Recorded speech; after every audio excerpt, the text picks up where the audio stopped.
평안하시고 더위에도 행복하시고 짜증나도 감사하시고 힘들어도 감사하시고 그리 감사하시기를 주의 이름으로 축복합니다.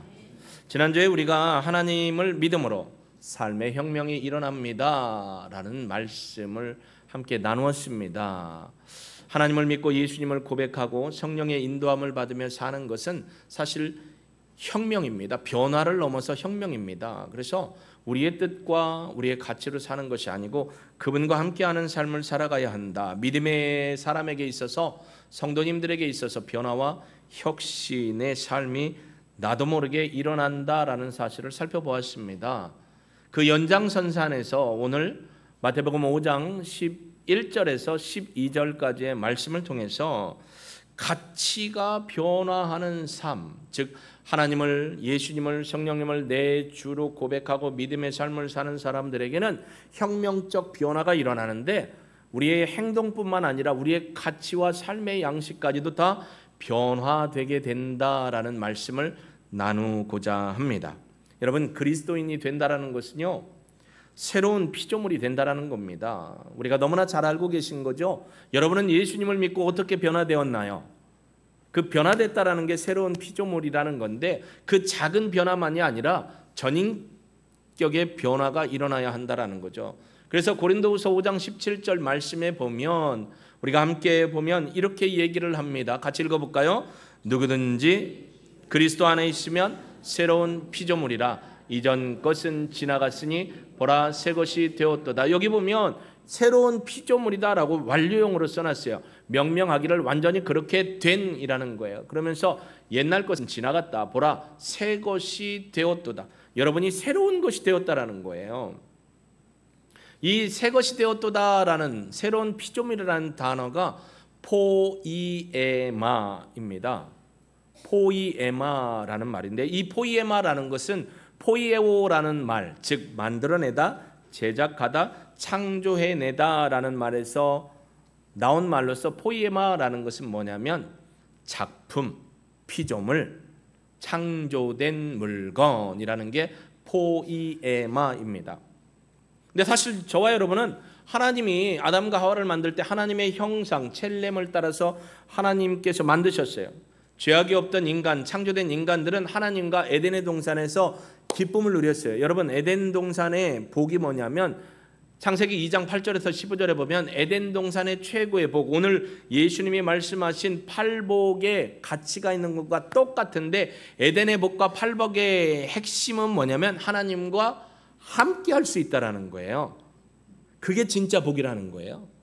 주님이 내 안에 함께 하시고 내 삶에 언저리가 아니라 중심에 함께 하시고, 지난주에 우리가 사형리에 영의 사람 함께 보셨잖아요. 내 삶의 중심에 함께 계시는 그 삶을 사는 게 복이다라는 것을 얘기해 줍니다. 이 포이에마라는 단어에서 나온 게 여러분 영어로 뭐냐면 포임이에요.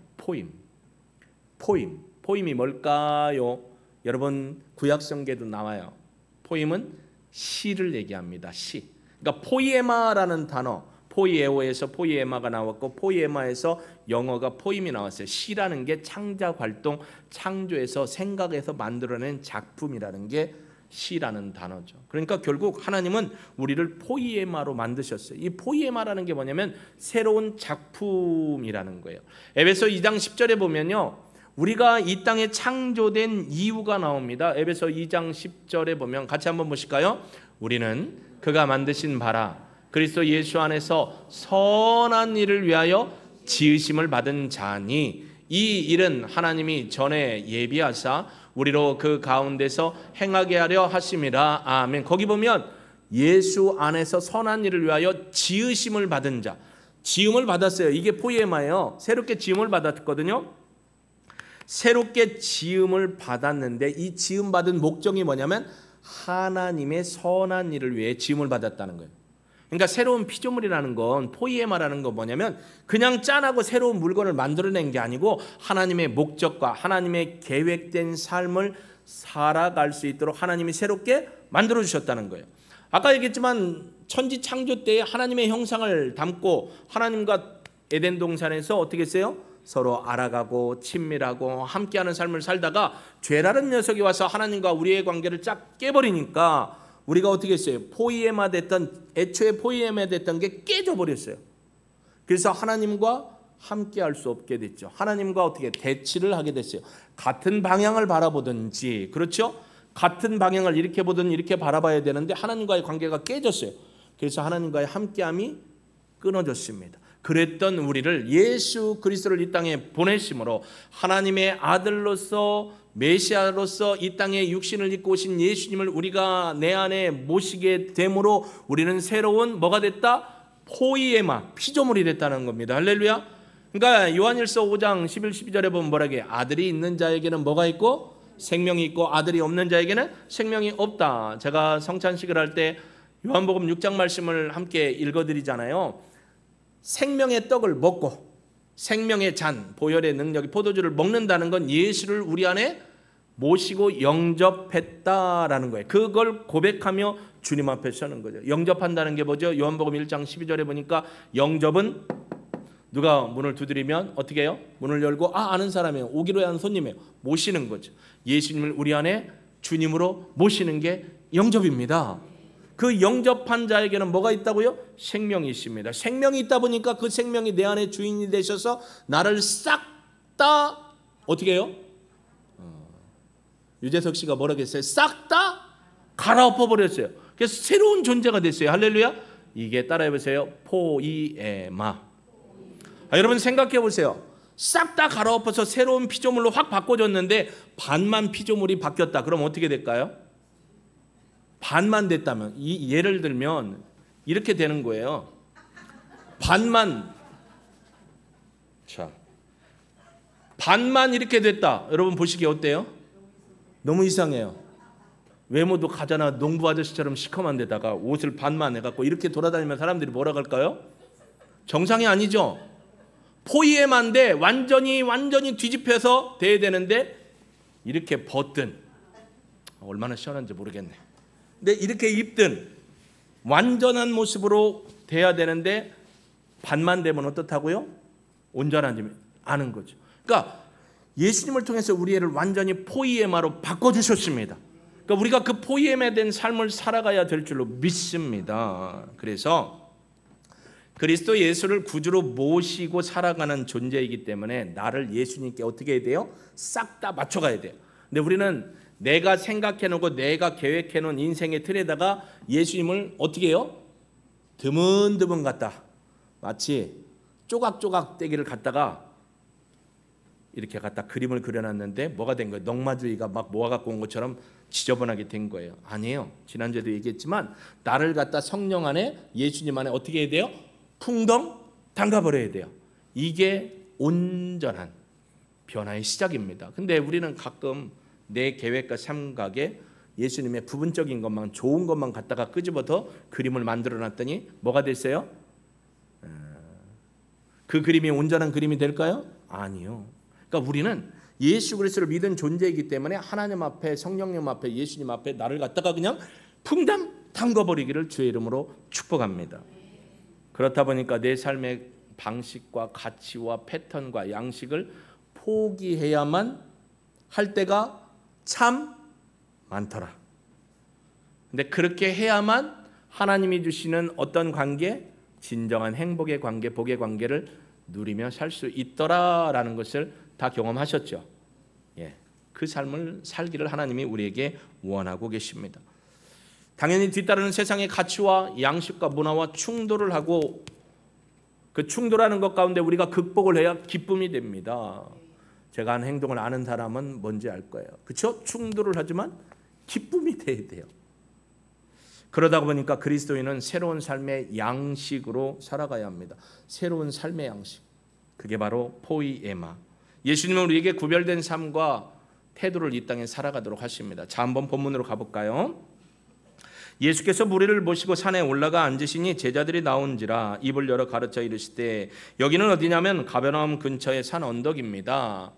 성지순례를 가보면 이런 언덕에서 예수님이 말씀하시는데 바닷가를 등지고 마치 여러분이 바닷가에 이렇게 등진 것처럼 돼 있다면 요 윗자리에 등선에 이렇게 올라가면 사람들이 언덕에 앉죠. 예수님이 밑에서 말씀하시면 낮에는 바다에서 고를 따라서 위로 바람이 올라가니까 예수님이 말씀하시면 바람을 타고 사람들이 들을 수 있게 되는 그런 구조였고, 밤에는 저 위에서 아래로 내려가니까 추운 거죠. 근데 예수님이 그쪽에 서시고 이 언덕에 사람들이 앉아 있습니다. 그리고 산상수훈을 합니다. 5장부터 7장까지. 근데요, 잘 들어보면 산상수훈의 가르침 중에 이 팔복의 가르침이요, 정말 세상하고는 안 맞아요. 심령이 가난한 자는 복이 있나니, 야, 심령이 가난해야 된다. 복이라는 게 그런 거다. 애통하는 자는 저절히 몸부림치고 고통스러운 철저하게 탄식하고 슬퍼하는 자가 복이 있다. 그런 일이 없어야 되는데 복이 있다라는 거예요. 의에 줄이고 목말라야 된다. 하나님의 의, 미시파트, 하나님의 의에 줄이고 하나님의 의를 따르는 사람이 된다. 갈망해야 된다. 긍휼히 여기는 자는 복이 있다. 내가 지금 긍휼을 받아야 될 판에 긍휼히 여기래요. 마음이 청결한 자는, 마음이 착하고 청결하면 손해만 봐요. 그러지 않아요? 화평케 하는 자, 어디 가는 곳마다 화평케 되는데 늘 힘듦과 고통이 있어요. 의를 위하여 박해를 받는 자는 복이 있나니, 의라는 건 하나님의 공의를 얘기합니다. 체다카, 하나님의 공의를 따라 살라라는 거예요. 그러면 다 복이 있다, 복이 있다, 복이 있다, 복이 있다, 복이 있대요. 근데 세상의 복은 그게 아니잖아요. 여러분, 우리가 생각하는 복은 어떤 복일까요? 한번 복복복복 한번 해보시자고. 어떤 복이에요? 일단은 잘 살아야죠.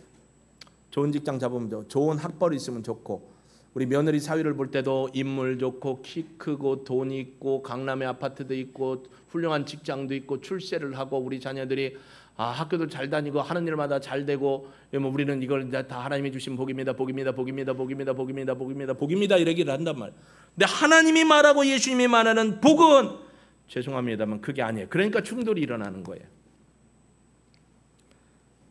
여러분, 우리에게 구별된 삶을 요구하시는 하나님의 마음을 누구를 통해 알 수 있냐면 다윗을 통해 알 수 있습니다. 다윗은요, 시편 51편 10절에 보면요, 하나님 앞에 철저히 고백하면서 하나님 나를 정결케 해주십시오 합니다. 사실 이 사건의 배경이 뭐냐면 사무엘하 11장에 가면 다윗이요, 아주 못된 짓을 합니다.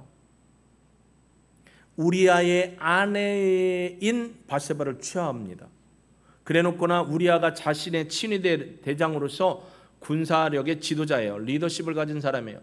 네, 일부러 불려드려요. 근데 가정에 안 들어가요. 내가 어찌 지금 우리 병사들과 전쟁터에 있는 사람들을 생각하고 어떻게 아내에게 들어가서 집에서 편안하게 있겠습니까? 왕궁 밑에 있겠습니다. 들어가라 권면해도 안 가요. 왜냐면 오래간만에 만났으면 부부가 정이 사랑이 있게 되니까 그걸로 했는데 안 들어가요. 그러니까 막 괘씸해가지고 어떻게 살인 교사를 합니다. 야, 저거 최전선에 넣어놓고 막 공격하다가 힘이 딸리는 것처럼 해서 퇴각하고 쟤는 죽게 만들어라. 살인 교사 살인을 합니다. 그리고 딱 해놓고 어떻게 해요? 이제 남편이 죽었어요. 그러니까 저 여자는 남편 없는 여자예요. 그러니까 내가 데리고 와서 살겠다고 한 거예요. 그렇게 정을 통했어요. 그러다가 애가 뚝 생겼네요. 근데요, 정을 통해 놓고도요 10개월에서 1년 동안 하나님 앞에 한마디도 안 해요. 심지어 하늘을 보기가 두려우니까 하늘을 안 보고 땅만 보고 사는 것 같아요. 고개가 뻣뻣해갖고 안 봐요.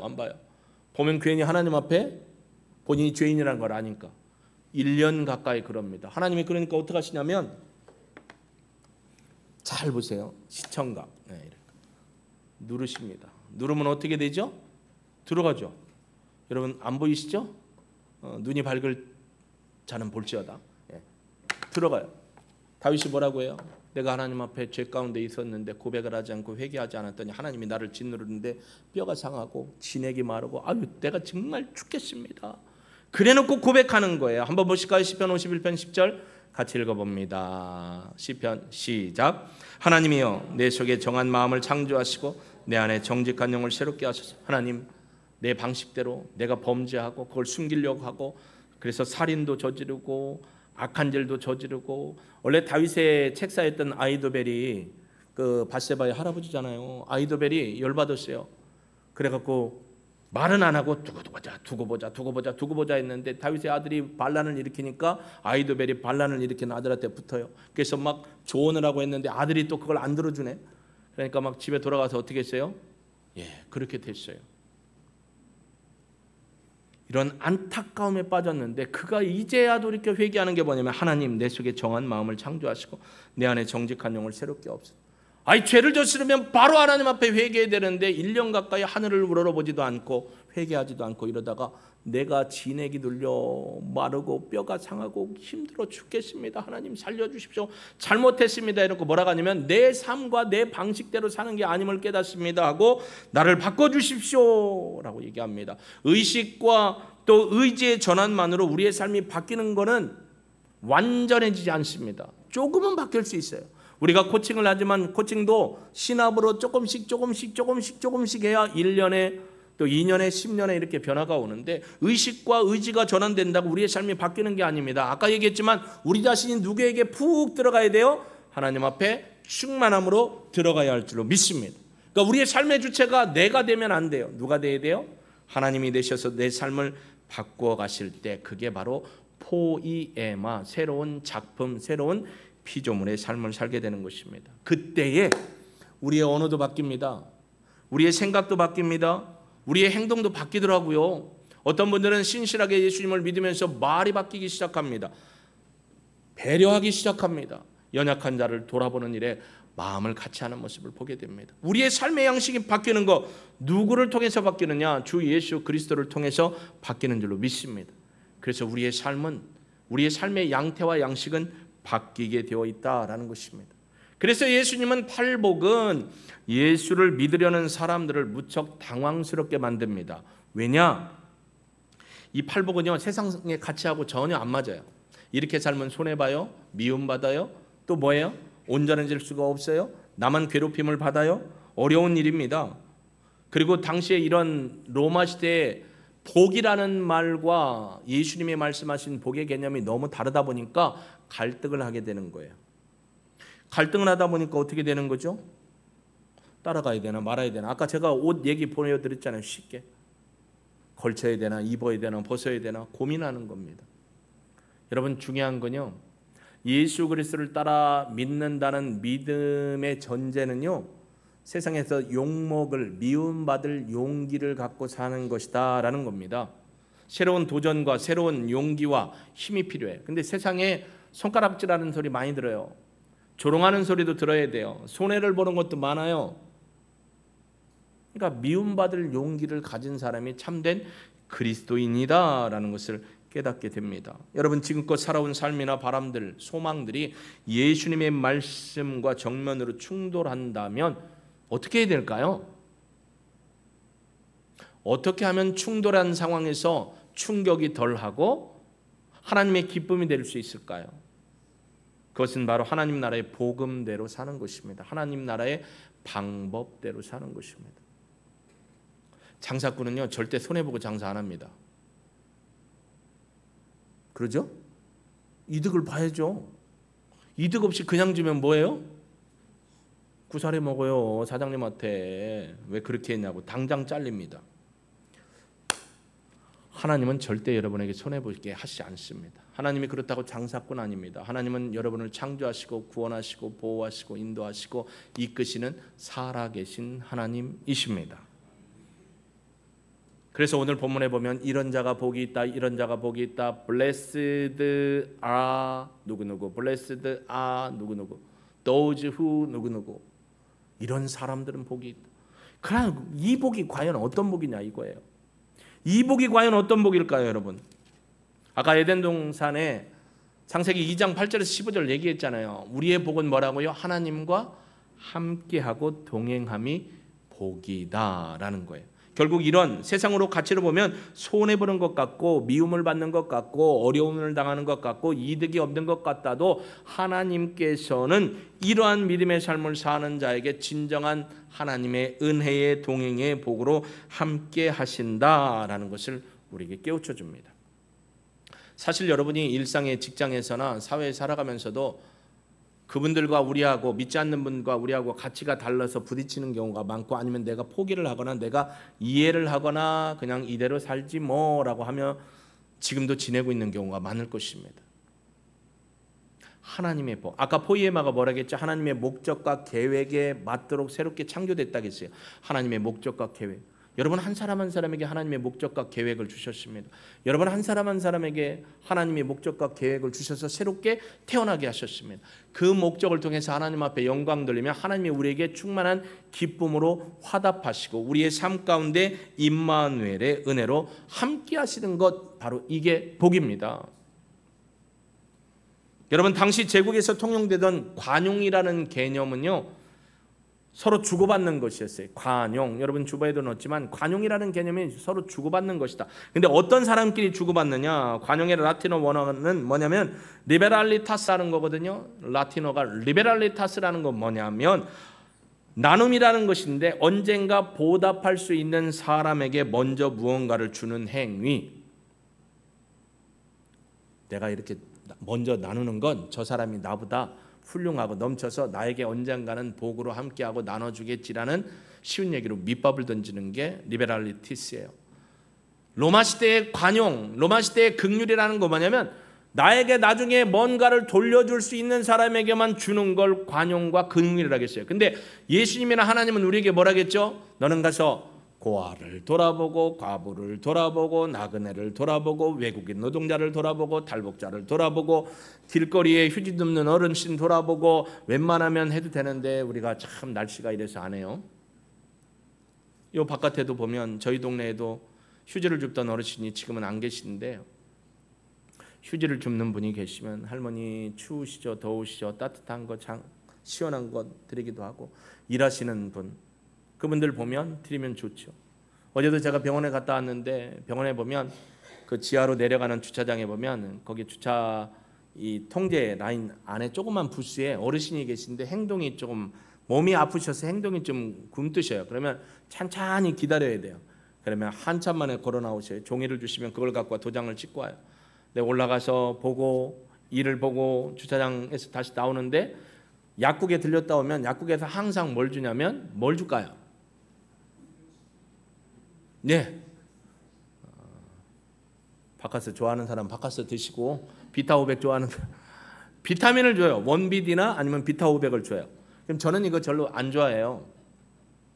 다시 한번 확인합니다. 저는 이런 거 드리니까 잘 안 좋아해요. 제 방에 놓는 건 손님용이에요. 근데 갖고 왔어요. 이렇게 오다가 그 아저씨가 이제 나오셨어요. 이걸 딱 듣고 제가 종이를 드리려고 하는 순간 하나님이 마음을 주셔요. 그거 있잖아. 그래서 비타500을 해서 어르신 드시고 건강하시고 피로 회복하세요 하고 드렸어요. 어차피 저는 왔다 갔다 해도 그분이 나한테 갚을고 뭐 줄 건 하나도 없어요.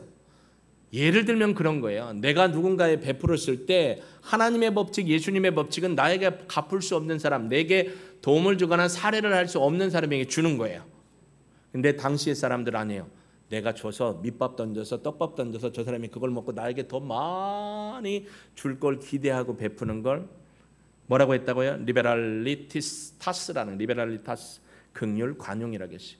근데 하나님의 법칙은 아니에요. 여러분이 이름만 아는, 얼굴도 모르는 선교사님들을 위해서 선교 헌금을 하고 1:1 가족 후원을 하면서 선교사님을 돕는 거, 얼굴도 몰라요. 그분의 어떤 상황인지 몰라요. 근데 여러분이 하는 것은 하나님의 은혜를 흘려보내는 복된 신앙입니다. 이름도 모르는 분을 위해서 오늘 아프리카에 있는 선교사님을 위해 기도합시다 했을 때 그 기도가 하나님의 놀라운 긍휼과 은혜로 흘러가는 것입니다. 하나님 나라를 위해서 하나님의 법칙대로 세우는 것, 언젠가 내게 유익이 되겠지, 복이 되겠지, 그 사람이 10배로 갚겠지가 아니고 순수한 마음으로 하나님이 주신 것을 흘려보내고 하늘의 보물을 던져 하나님의 그 일을 쓰시도록 하는 것, 바로 이게 진정한 나눔과 관용이고 하나님 나라의 법칙으로 사는 방법입니다. 여러분, 이게 은혜인 거죠.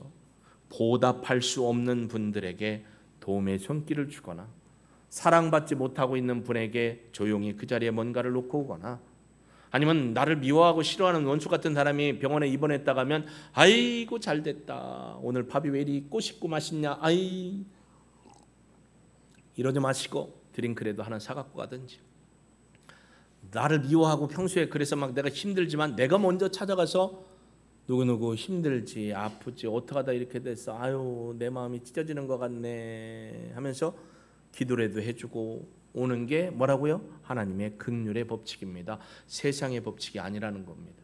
우리가 왜 세상의 법칙대로 살면 안 됩니까? 하나님의 자녀이고 하나님의 백성이고 예수님의 제자이니까 누구를 따라 살아야 돼요? 하나님의 법칙, 예수님의 법칙을 따라 사는 것이죠. 이번 주에도 월요일날 화요일날 말레이시아 팀 그분들을 봤습니다. 작년에 갔을 때 멤버 한 30명 가까이였는데 4명은 제가 봤던 얼굴이더라고요. 어떤 장로님이 목사님 하고 받았어요. 그래서 내가 쓸 게 아니라는 걸 알기 때문에 장로님, 집사님 제가 이거 갖다 그대로 말레이시아 팀 섬기겠습니다. 저희 가정도 따로 섬기고 그런 거 아무도 모르지만 그 팀을 위해서. 더군다나 지난번에 말씀드렸지만 말레이시아의 교회의 식구들은 말레이시아 본 현지인들보다는 주변에서 일하러 온 노동자들이 예수님을 믿고 신앙생활을 하는 분들이에요. 그분들을 돕고자 하는 것, 그게 바로 하나님이 원하시는 팔복의 흘려보냄과 긍휼의 마음이라는 것입니다. 우리가 베풀고 자비와 긍휼을 베풀면 결국 우리가 하나님의 자녀가 되는 것이죠.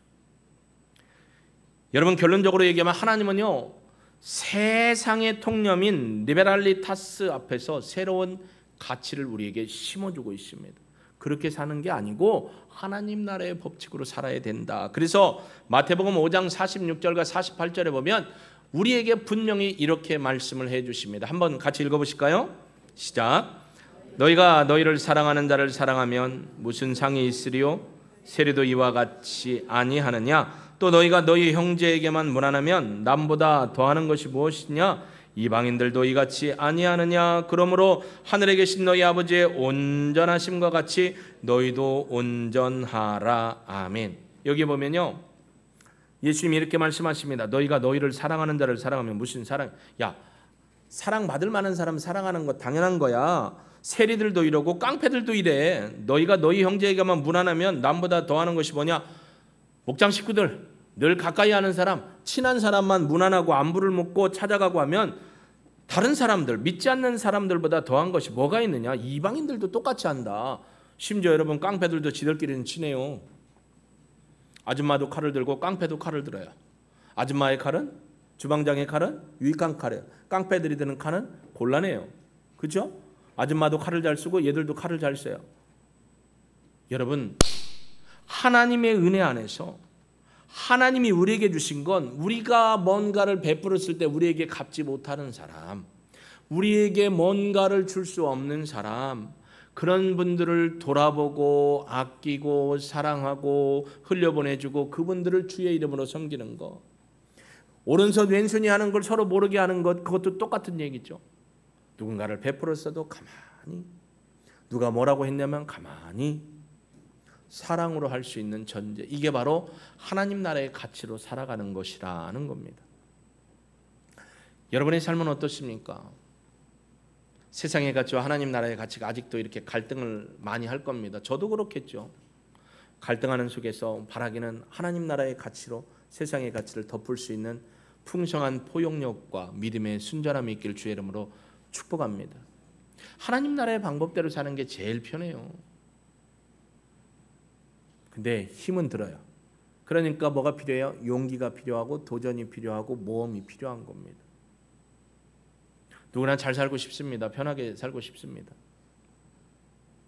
네, 편안함을 제쳐놓고 하나님을 위해서, 하나님이 주신 목적과 가치를 이루기 위해서 살아가는 것. 제가 어제 돌 잔치 기도에 갔다가 우리 수진자매한테 그런 얘기를 했어요. 엄마 아빠 건강하시지? 언제 캄보디아 갈 거야? 그랬더니 올해도 한 번은 가야 된다고, 올해는 못 나오시고 내년에 이제 우리 선교사님이 나오시니까 그래서 갈 때 나를 패키지에 집어 싸갖고 가. 나도 가고 싶다. 근데 캄보디아는 너무 덥거든요.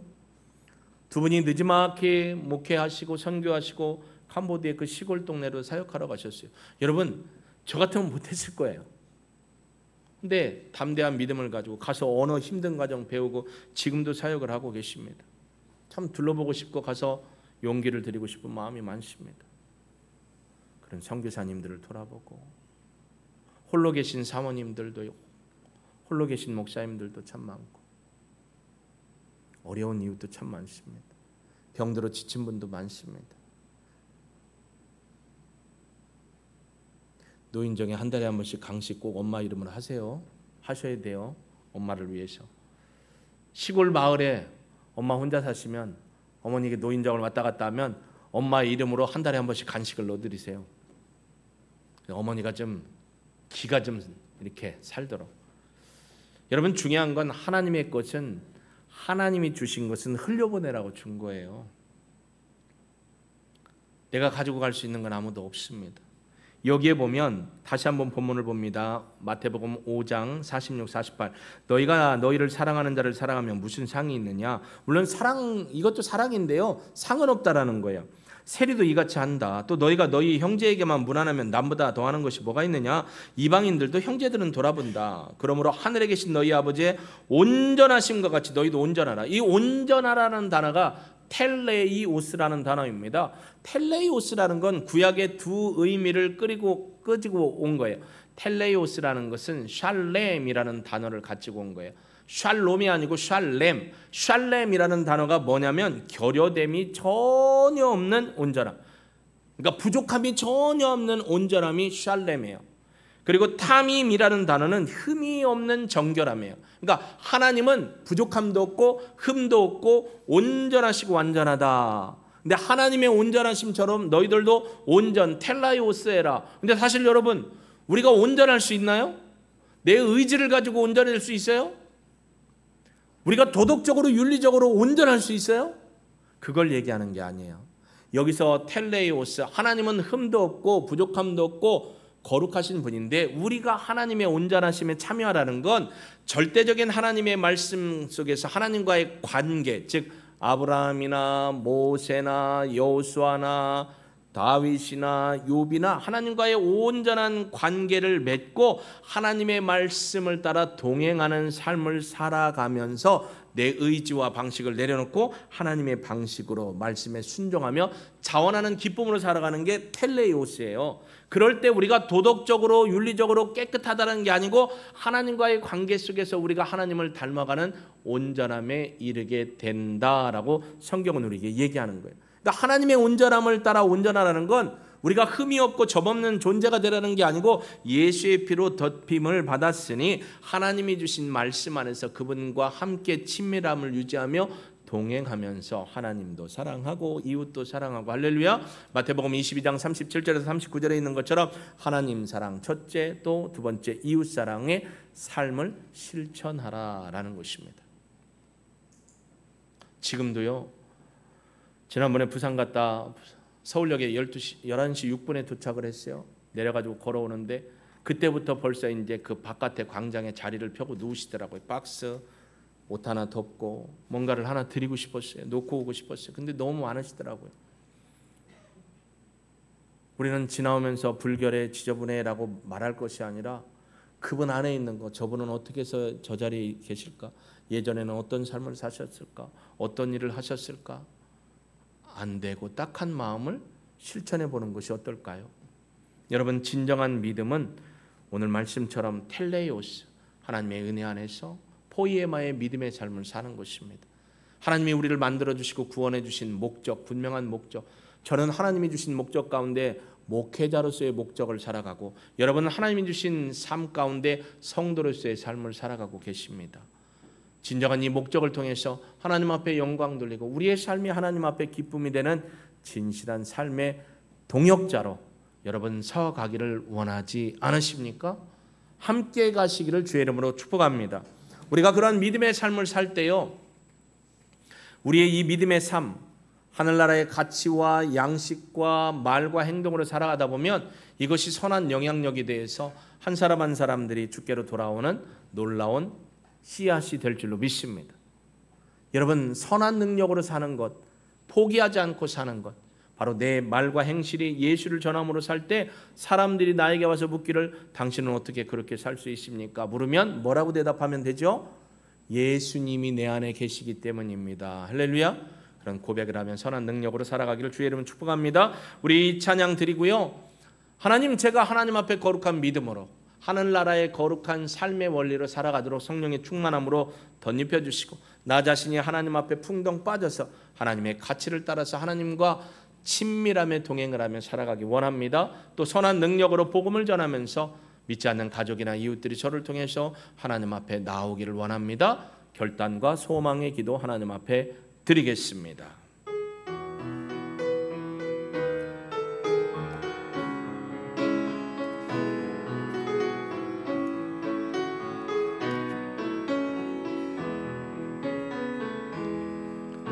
주 선한 능력으로 안으시네. 그 크신 팔로 날 붙드시네. 절망 속에도 흔들리지 않고 사랑하는 주 얼굴 구하리. 이전에 괴로운 날 애워싸도 고난의 길을 걷는다 해도 주님께 모두 맡긴 우리 영혼 끝내 승리의 날을 맞으리. 선한 능력으로 일어서리. 선한 능력으로 일어서리. 주만 의지하리. 믿음으로 우리 고대한 해 주 오실 그날 영광의 새날을 맞이하리. 주님이 마신 고난의 잔, 주님이 마신 고난의 쓴 잔을 우리도 감사하며 받으리. 주님의 남은 고난 채워가며 예수와 복음 위에 살리라. 아멘. 주님 선한 능력으로 일어서리. 주만 의지하리. 믿음으로 우리 고대한 해 주 오실 승리의 새날을 맞이하리. 승리의 새날을 우리 주님 부르고 기도합니다. 오 하나님 아버지, 선한 능력으로 사는 것은 복음의 거룩함을 따라서 진실한 믿음으로 하나님과의 온전한 관계를 흐트러치지 않도록 하면서 우리 자신을 성령의 충만함으로 채우고 우리 자신이 예수님께 퐁당 빠져서 예수님의 삶의 가치와 사상과 양식과 행동으로 살아가는 것임을 깨닫습니다. 오 하나님 아버지, 우리에게는 선을 행할 수 있는 능력이 없음을 선포합니다. 오직 성령으로 충만할 때 우리가 믿음의 진실함으로 살아갈 수 있음을 고백합니다. 오 하나님 아버지, 불쌍히 여겨 주옵소서. 우리가 하나님 앞에 예수의 삶의 양식과 가치와 방법을 따라가며 진실한 믿음으로 서기를 원합니다. 그 삶의 거룩한 입술과 생각과 행동과 삶의 변화와 가치가 변하는 걸 사람들이 보고 어떻게 해서 당신은 이렇게 이 어려움 중에도 믿음으로 살아갑니까? 묻는다면 내 안에 예수님이 있기 때문입니다라고 전도하는 우리 모든 식구들 되게 하옵소서. 우리 가족들이 주께 다 나오기를 원합니다. 우리의 자녀들이 주께 다시 믿음으로 회복하여 주의 성전에서 하나님을 예배하기를 원합니다. 하나님 받으시고 응답하시고 영광 나타내 주시옵소서. 주만 따르며 주님만을 신뢰합니다. 감사를 드리며 예수님의 이름으로 기도합니다. 아멘.